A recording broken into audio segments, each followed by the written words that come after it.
God? Where are you, English, oh God? Look what you're putting me through. English, oh God, look what you're putting me through now. She makes my sadness go away, and she turns my grey skies blue, blue, blue. This is Christopher Ellis speaking right now. We're chopping it up with Irish and Chin. We're in London. My name is Christopher Ellis, son of Alton Ellis, the Godfather. Stay tuned. Da, da, da, da, da, da, da. 10 years old was the first time I stood on the stage with a mic and sung to thousands of people. It was a big stage show. John Holt, Ken Boothe, Alton Ellis, Pure Giants, the Melodians. Mind-blowing, man. That was mind-blowing because I sang I'm Still in Love. And 10 years old with that high pitch, high tone there. So I come out, I'm still in, and I ring out. And when the crowd rail and that buzz there is when I say, yeah, addicted to this feeling there. And I just, about 3 times I had to put up the tune and sing again. Because of my dad, I started listening to people like Delroy Wilson and these artists. John Holt, as I said, Ken Boothe, I started listening to them. So I say, okay, these are my dad's peers. Okay, he sung this. Everything I own, Ken Boothe. Okay, John Holt, Stealing. And that's in the reggae section. And I had artists who I loved like Usher, who I loved. Michael Jackson I used to impersonate as a kid. On the kitchen floor, the shiny surface, with your socks, sliding across and doing the thing and singing 2 lines. So there's a lot of, it's not just the reggae, there's a lot of artists that influence, I'd say, my sound,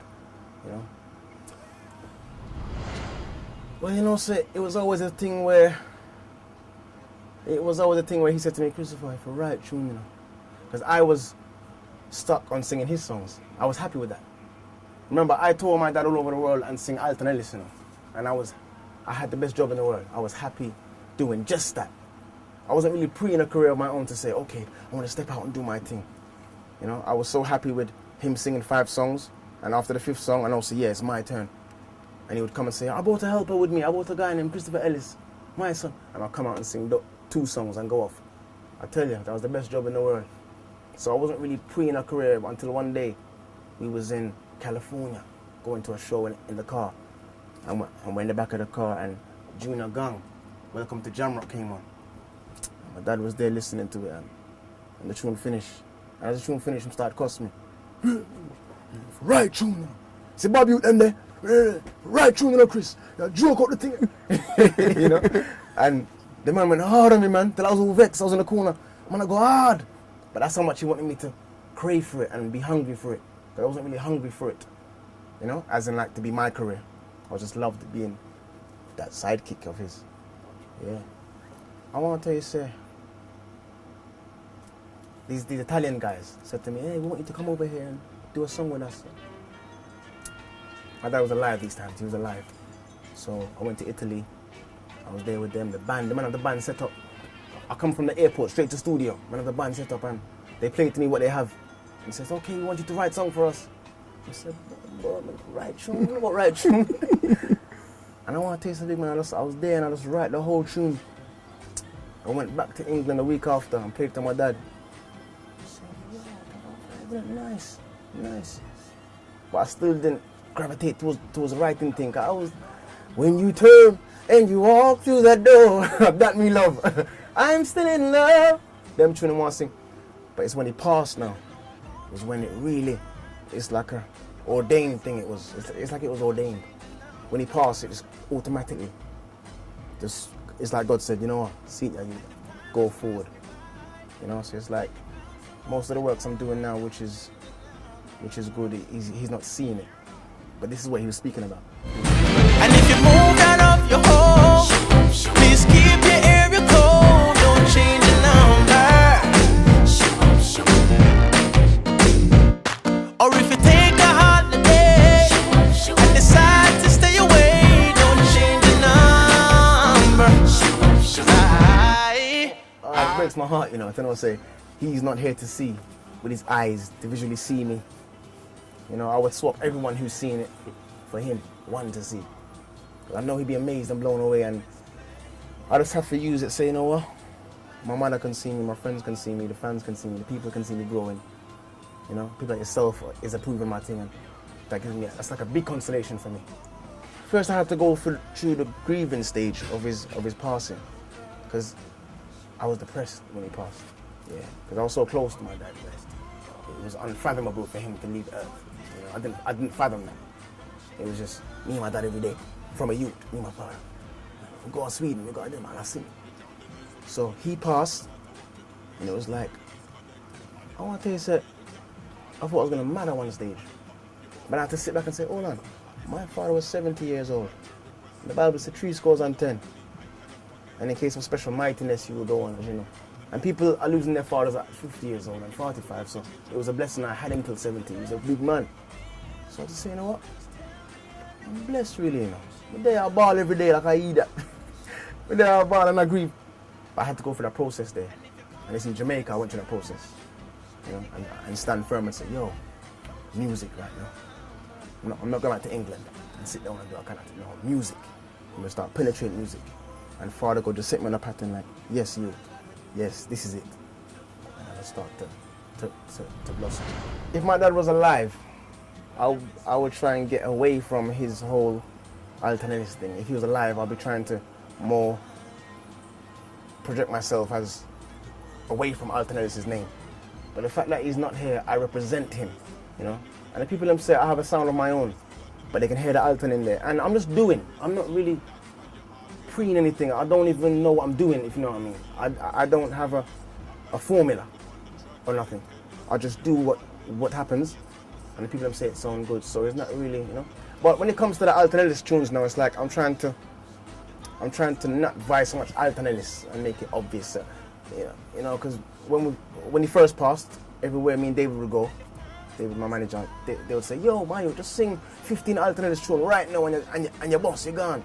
But I didn't want to do it that way, because I would have been like very popular for 6 months. The biggest artist for 6 months, maybe. Alton son, I go on. Yeah, I'm singing Breaking Up. I'm singing Wicked. Sound like him father. But I wanted to pen some songs, write songs, and say, look, this is what I do. This is Christopher Ellis, singer, songwriter. And on the side, Alton Ellis' son. You know, instead of, oh, Alton Ellis' son, no. I ain't even know a song that you know.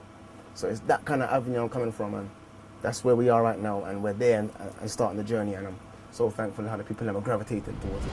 From the moment that we test you, we did sense that you was afraid to clash in the dance, cause we will done you. Now you know that we were made to kill them.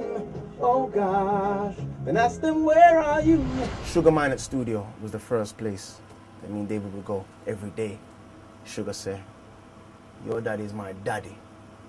I named my first son after Alton. I so love Alton. My first son's name is Alton. That's Sugar said.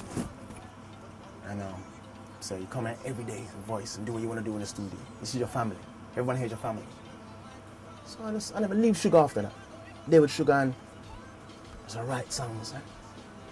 And you know, we have songs, and I sing a tune, and met the man, and I say, yo, shut you up. But I never feel like this was the one. So I said, no, we're not going to release this. Till me and David all have big agreements over it and disagreements. I'm saying, no, the song's not. David saying, no, man, it's good. But I knew I wasn't there yet. So it's the process I knew I was going through. Writing and learning how to phrase different and do some phrase in my voice and everything there. You know, so yeah, Sugar Minot is a big part in my thing. Well, from Sugar Minot now, because I start writing to tune, but then I realized it was kind of becoming stagnant. I was doing the same thing, and I wanted something more. I was like, David, we need to move, David, we need to branch out, and that's when we went to look for Barris. We went to look for Barris now, me and David, to knock on Barris's door. But it never manifests, the whole link with Barris.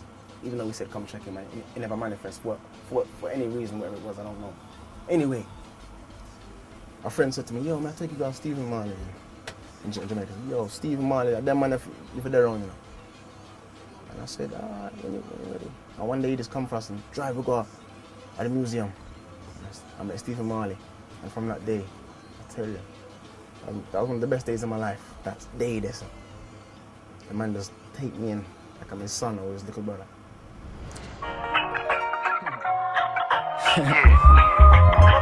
Christopher Ellis and Stephen Marley.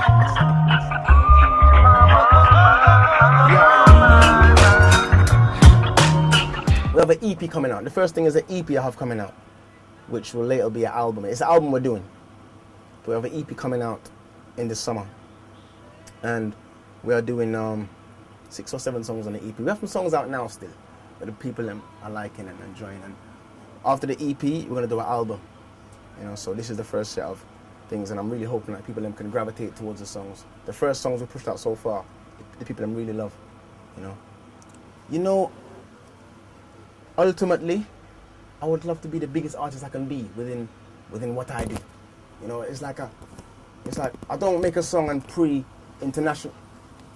Like, I don't know. I think it's because what I'm doing is so organic, it's so natural in a way where I didn't wake up and say, oh, I want to be a star.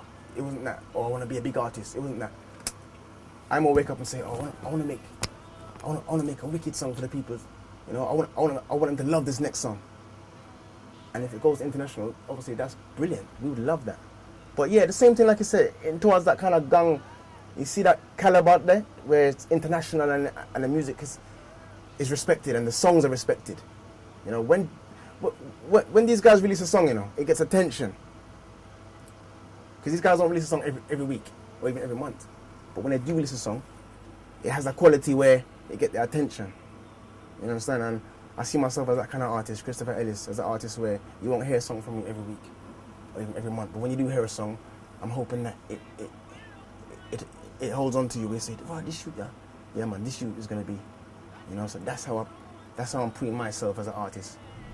I said they're playing in the morning, they're playing in the nighttime, they play in the evening, they play into your time. Yes, look, and people love them till the end of time. This is Christopher Ellis speaking, endorsing IRISHANDCHIN.com. Keep it down, keep it locked. Bless. Cry now for